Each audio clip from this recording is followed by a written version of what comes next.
이번 시간에는 목차 7절, 8절 알아보도록 하겠습니다.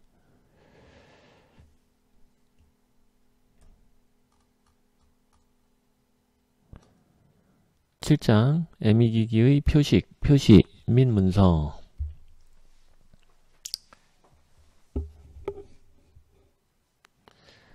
(7.1절) 일반사항.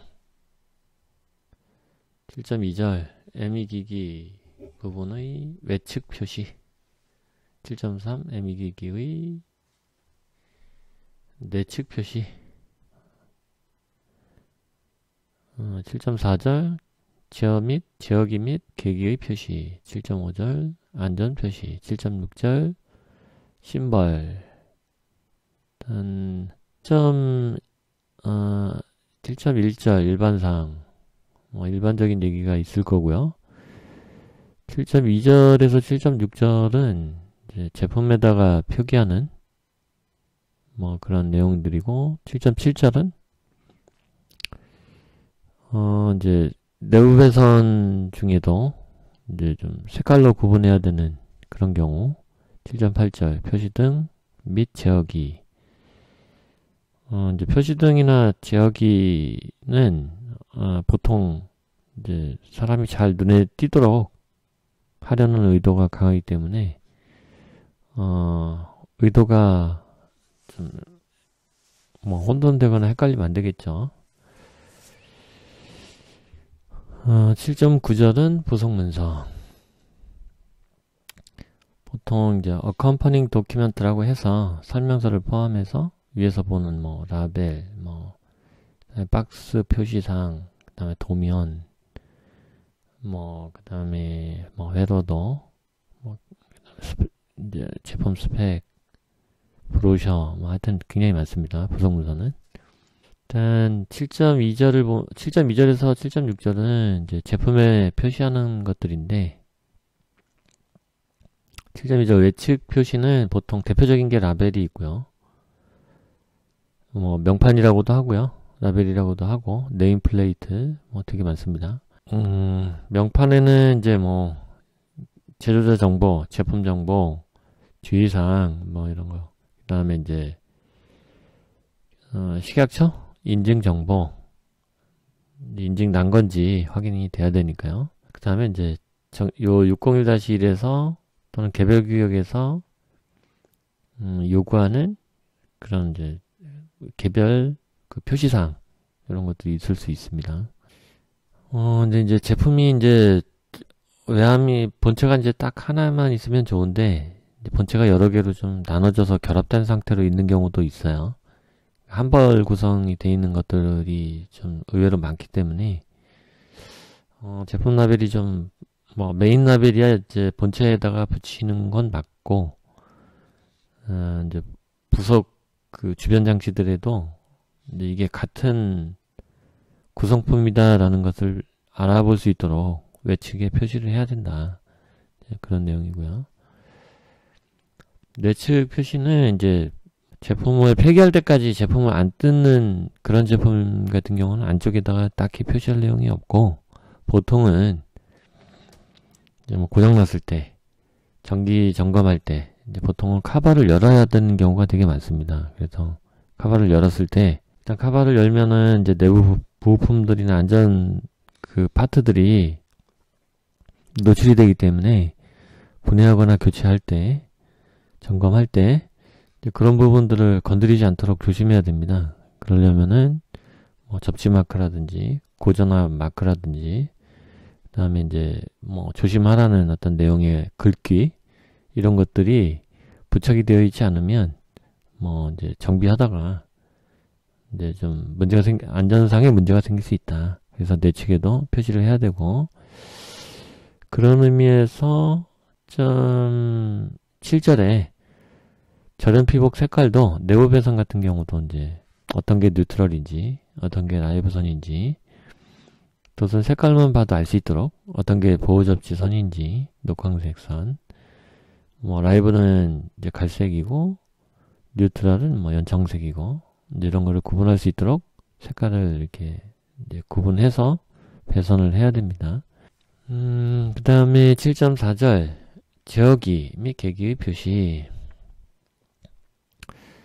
저기는 이제 사람이 진짜 직접 인터페이스 하는 부분이죠. 그리고 거기에 이제 뭐 표시가 이제 디스플레이가 있는데 그냥 보기만 하는 디스플레이도 있고 능동적으로 이제 터치 스크린을 이용을 해서 이제 직접 화면을 표시 부분을 터치를 해서 제어를 하는 그런 경우도 요즘에 많죠. 제품이 잘못 사용되는 거, 미스유즈가 일어나는 거, 이런 것들은 이제 인터페이스 상의 문제가 많습니다. 뭐 잘못 오인해서, 그러니까 이제 뭐 눌러야 될 곳을 안 누른 거죠. 뭐 이제 이거를 뭐 일부러 그런 건 아니고, 이제 이게 잘못 이제 인지한 겁니다. 이게 이건 줄 알았는데 이제 다른 걸 누르는 거죠. 그리고 이제 제어도 이제 뭐 약하게 해야 되는데 뭐 세게 출력을 낸다든지 잘 안 보여가지고 인지를 잘 못한 거죠. 근데 이제 인지는 잘 했는데 판단을 잘 못하는 경우가 많습니다. MKS 단위를 써야 이제 되는데 그 표준을 안 쓴 경우 단위를 값을 집어넣어야 된다는 건 알았는데 단위가 잘못돼가지고 잘못 넣은 거예요. 이제 뭐 그런 경우도 있고, 그 다음에 이제 뭐 약을 이제 이렇게 터치를 해야 되는데, 터치하는 부분이 너무 작아요. 그래서 이제 그 약을 터치한다고 했는데, 그리고 또 그 옆에 이제 뭐 강이 또 붙어 있던 거죠. 잘못 눌러서 강이 눌렸어요. 이런 거, 출력이 잘못되는 경우. 그러니까 인지하는 거, 인식하는 거, 액션하는 거, 이런 것들이 이 제어기 및 제어기 표시에 굉장히 의존적입니다. 그래서 이런 거를 설치할 땐, 설계할 때는 그 유저빌리티라고 그래서 사용성을 꼭 그 평가한 다음에 형성평가 그리고 총괄평가라고 하는데 이러한 이제 평가를 통해서 그런 이제 유저 에러가 발생할 수 있는지 꼭 확인을 해야 됩니다. 7.5절 안전표시. 안전표시는 뭐 세이프티 사인이죠. 세이프티 사인은 보통 이제 산업용 분야에서 많이 활용이 됩니다. 우리 이제 도로교통법에서도 많이 인용을 하죠. 이 안전표시는. 굉장히 다양한 산업용에서는 굉장히 많은 다양한 위험에 노출이 되기 때문에 안전표지판이 당연히 큼지막하게 있어야 됩니다. 근데 이제 의료기기 같은 경우는 뭐 그렇게 크고 막 방대하고 그런 건 아니기 때문에 심벌을 막 엄청 어마무시하게 이렇게 할 필요는 없고, 그러나 이제 안전표시를 감전의 위험, 뚜껑을 열었을 때 감전의 위험이 있다, 안에 이제 차징되어 있는 전기가 있다 그러면은 대문짝만하게 하진 않더라도 눈에 딱 띌 수 있도록 번개마크를 좀 삼각형 노란 바탕에 번개마크 이거를 붙여놔야 그래야 안전하겠죠. 7.6절 심벌 되게 굉장히 많습니다. 이건 뭐 칼라로 할 필요까지는 없고, 뭐 예를 들어서 이중절연 마크, 그 다음에 이제 설명서를 읽으세요. 그거는 이제 설명서를 읽으세요. 이거는 안전표지에도 있고 심벌에도 있습니다. 그리고 이제 뭐 장착 후에 어떤 종류, 뭐 B종이냐 C종이냐 뭐 이런 것들이 있죠. 그 다음에 7.7절 도선의 절연 피복 색깔.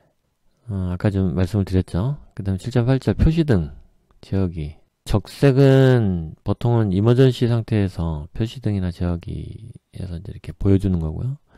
청색은 이제 정상 운전, 황색은 이제 뭐 이상 상태 이런 걸 표시를 합니다. 그리고 이제 해당 절에 가서 자세히 볼 수 있고요. 7.9절 부속 문서.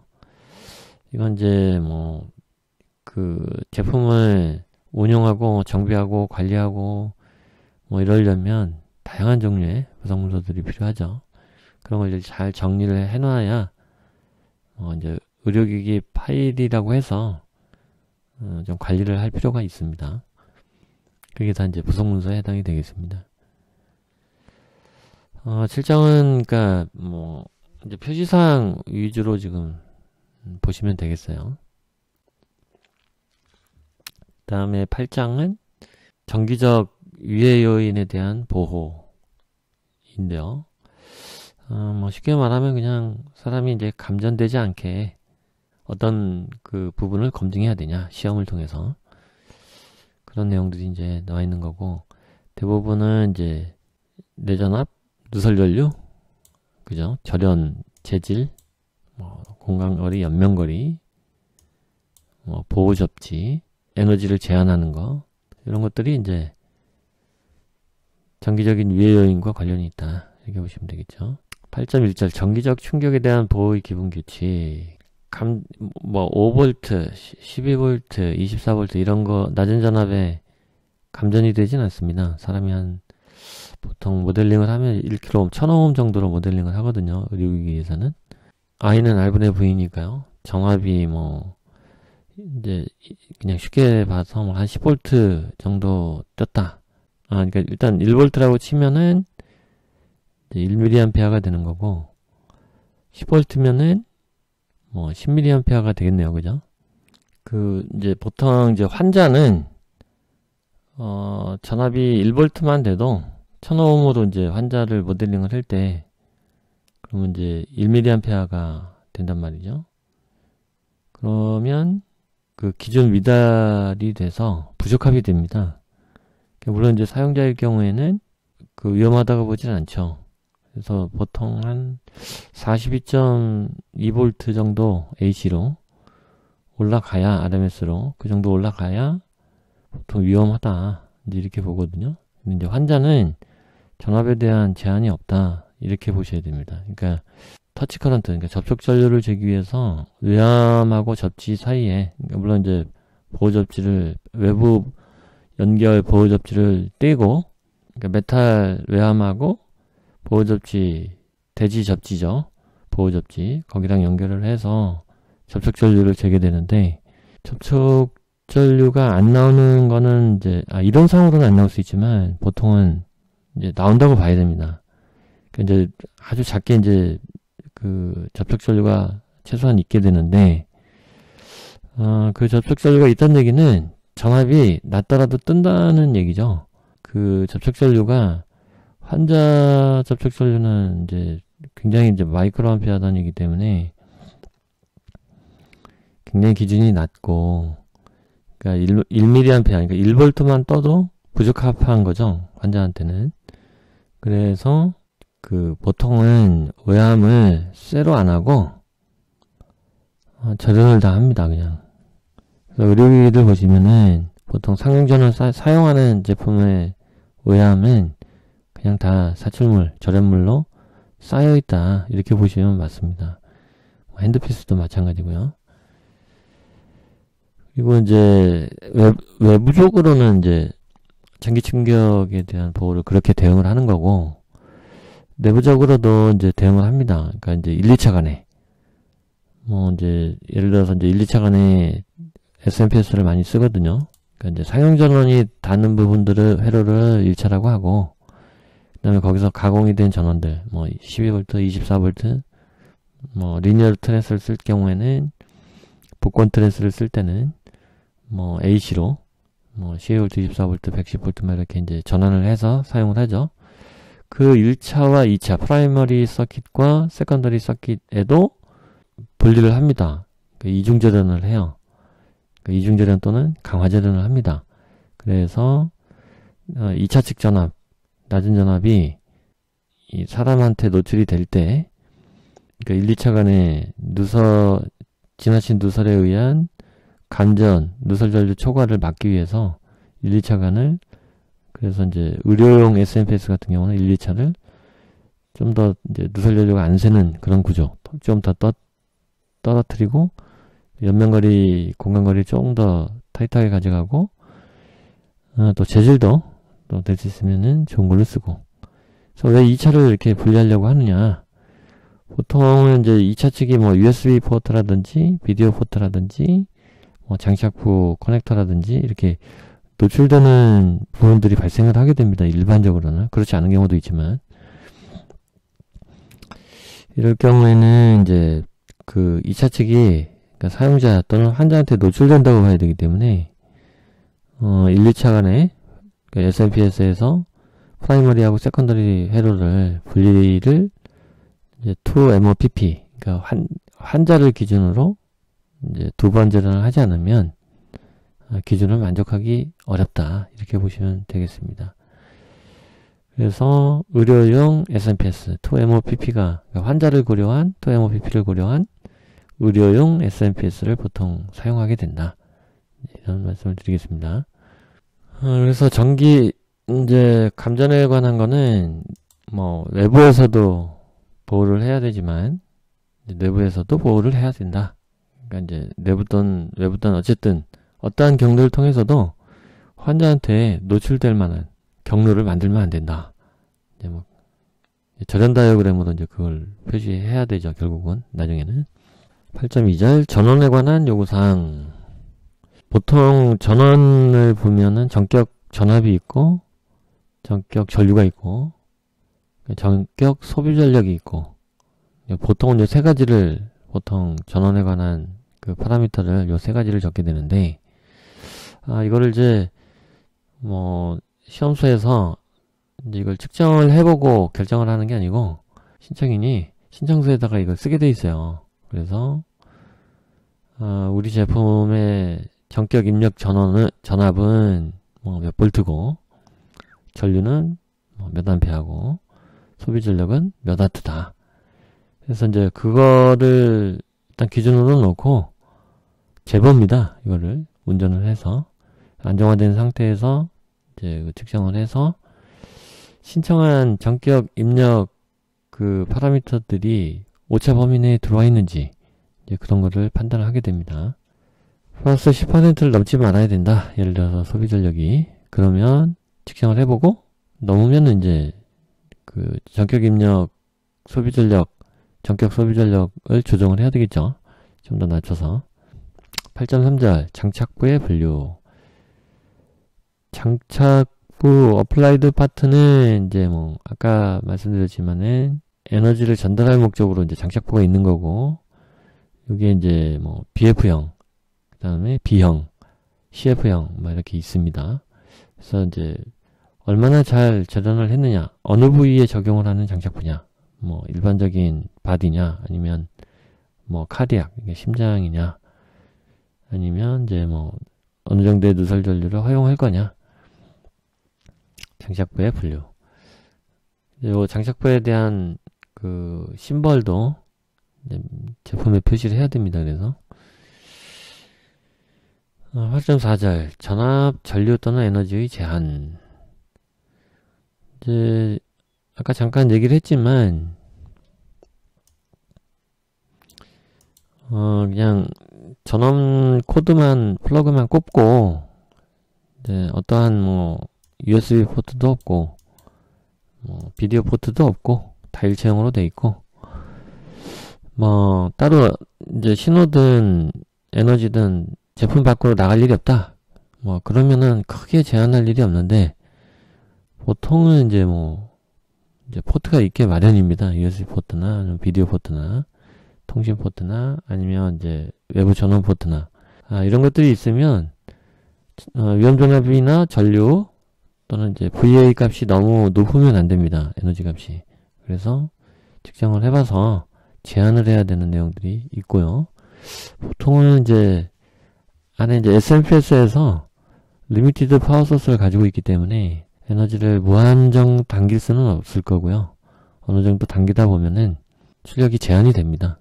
이제 출력이 안 되는 거죠. 그 다음에 부분의 분리.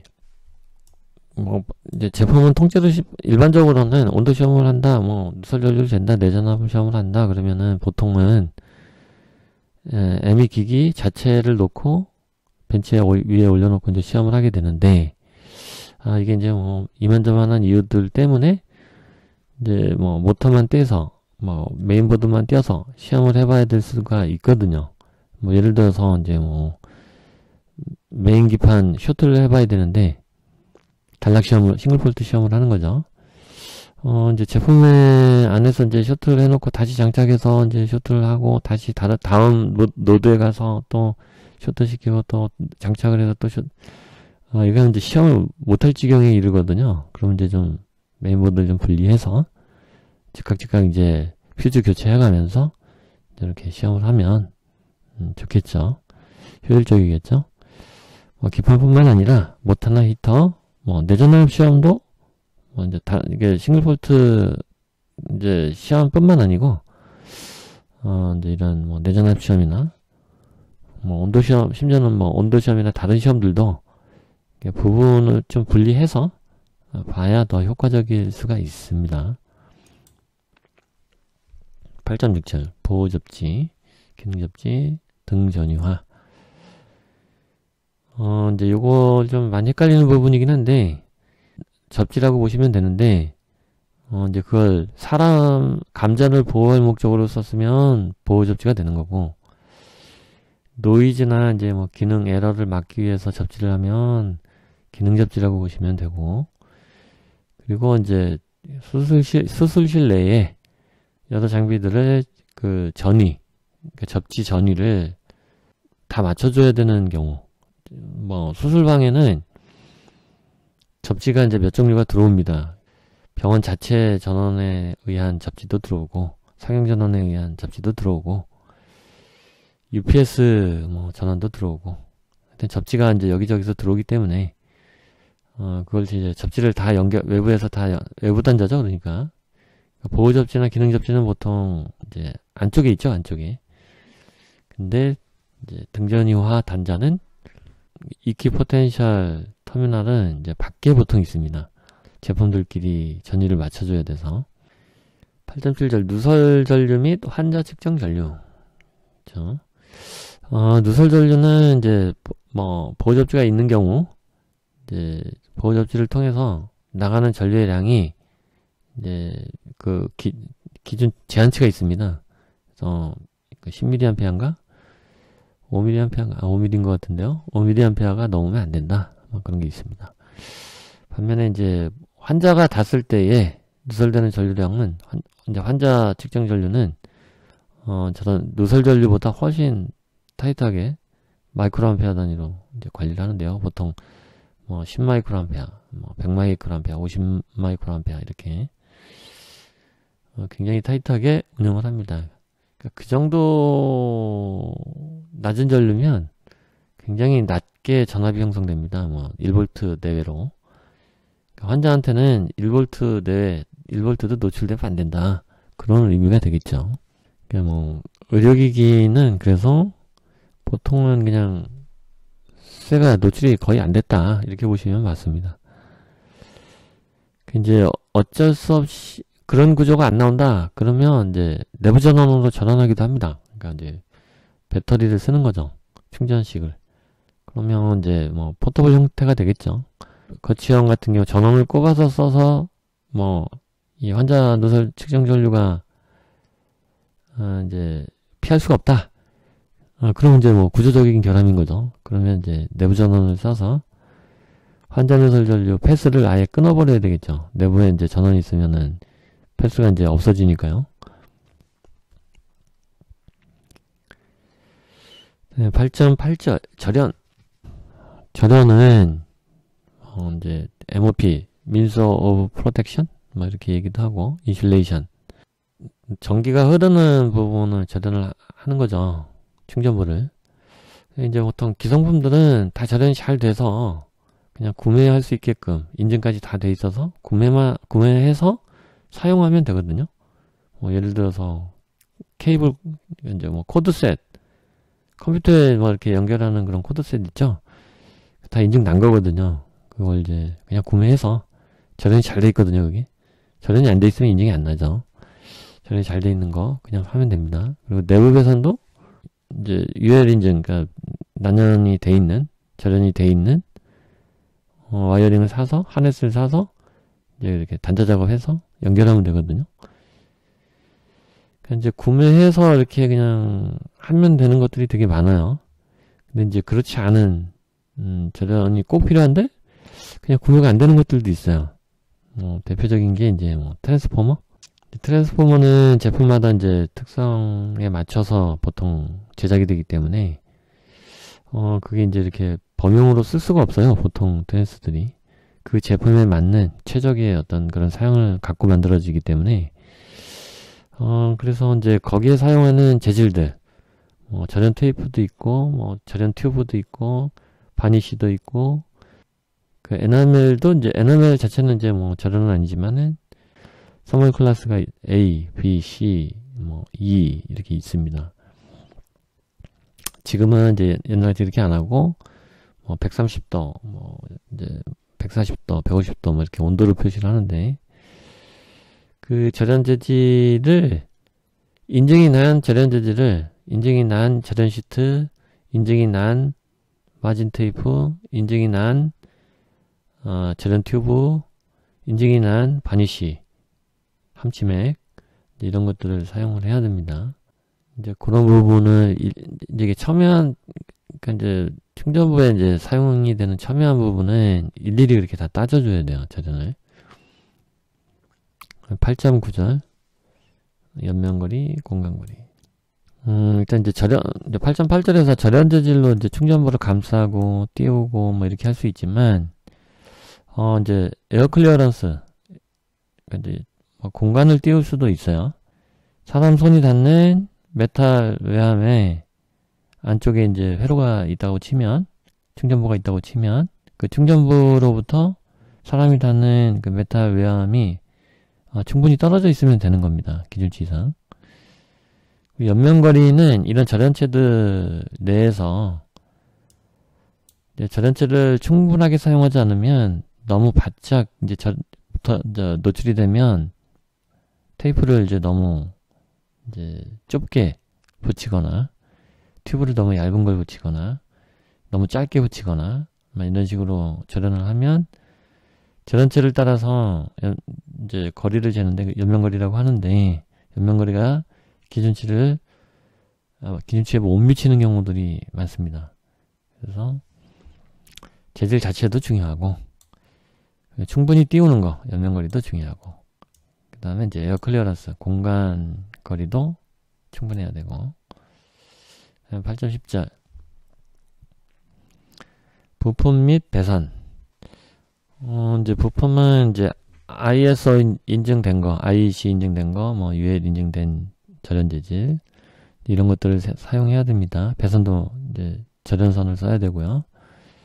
요거 성적서를 작성을 하게 되면 이제 이런 절연 재질이라든지 또 이제 그 인증난 구매 부품들 내부 배선까지 이런 걸 다 일일이 다 제조자가 누구며 모델명이 뭐며 재질 그 스펙 특성이 어떠며 어떤 인증을 받았으며 이제 의심이 갈 경우에는 구체적으로 이제 사양서, 성적서 이런 거를 봐야 되겠죠. 8.11절 전원부 부품 및 배치 의료기기는 유공합하고 이제 잘 쓰진 않는데 쓰는 데들이 있습니다. 가끔 보면은 그러니까 이제 좀 분리를 잘 해야 됩니다. 배치를 잘 해야 되는데 그러니까 너무 의도적으로 이제 열을 내는 경우도 있거든요. 그런 부분에 이제 배치하지 말아야 되는 부품들도 있고 레이아웃 자체가 좀 적절하지 않은 경우들이 많이 있습니다. 그러니까 이제 물을 사용하는 의료기기는 그렇게 많지는 않지만 꽤 있습니다. 그러니까 이제 물이 부분적으로 또는 상당히 사용이 되는 의료기기도 있는데 그럴 경우에 이제 전기 부품, 전원부 이런 것들이 이제 그런 워터 탱크나 이제 그런 오일 탱크나 이런 데에 근접해서 있으면 안 좋겠죠. 그런 배치는 좀 지양해야 된다. 요 정도 일단 목차에서는 8절까지 말씀을 드릴게요. 수고했습니다.